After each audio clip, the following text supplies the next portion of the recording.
சட்டப்பேரவை தேர்தல் நெருங்கும் நிலையில் மத்திய அமைச்சர் பியூஷ் கோயலை தமிழ்நாடு தேர்தல் பொறுப்பாளராக பாஜக தலைமை அறிவித்தது.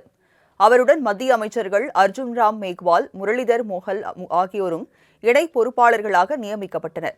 இந்த நிலையில் காலை 10 மணிக்கு சென்னை வரும் பியூஷ் கோயல் தியாகராய நகரில் உள்ள கட்சி அலுவலகத்தில் மாநில தலைவர் நயினார் நாகேந்திரன் மற்றும் மூத்த தலைவர்களுடன் ஆலோசனை நடத்துகிறார். தொடர்ந்து எம்ஆர்சி நகரில் இருக்கும் தனியார் நட்சத்திர விடுதிக்கு செல்லும் அவர் அதிமுக பொதுச் செயலாளர் எடப்பாடி பழனிசாமியை சந்தித்து கூட்டணி விவகாரங்கள் குறித்து ஆலோசிக்கிறார். இதேபோல பாமக, தேமுதிக கட்சி நிர்வாகிகளையும் கோயல் சந்திப்பார் என கூறப்படுகிறது.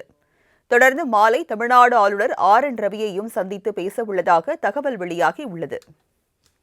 சட்டப்பேரவை தேர்தல் நெருங்கும் நிலையில் மத்திய அமைச்சர் பியூஷ் கோயலை தமிழ்நாடு தேர்தல் பொறுப்பாளராக பாஜக தலைமை அறிவித்தது.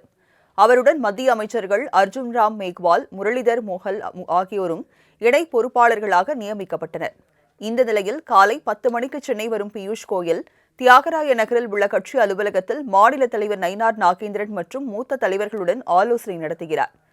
தொடர்ந்து எம்ஆர்சி நகரில் இருக்கும் தனியார் நட்சத்திர விடுதிக்கு செல்லும் அவர் அதிமுக பொதுச் செயலாளர் எடப்பாடி பழனிசாமியை சந்தித்து கூட்டணி விவகாரங்கள் குறித்து ஆலோசிக்கிறார். இதேபோல பாமக, தேமுதிக கட்சி நிர்வாகிகளையும் கோயல் சந்திப்பார் என கூறப்படுகிறது. தொடர்ந்து மாலை தமிழ்நாடு ஆளுநர் RN ரவியையும் சந்தித்து பேச உள்ளதாக தகவல் வெளியாகியுள்ளது.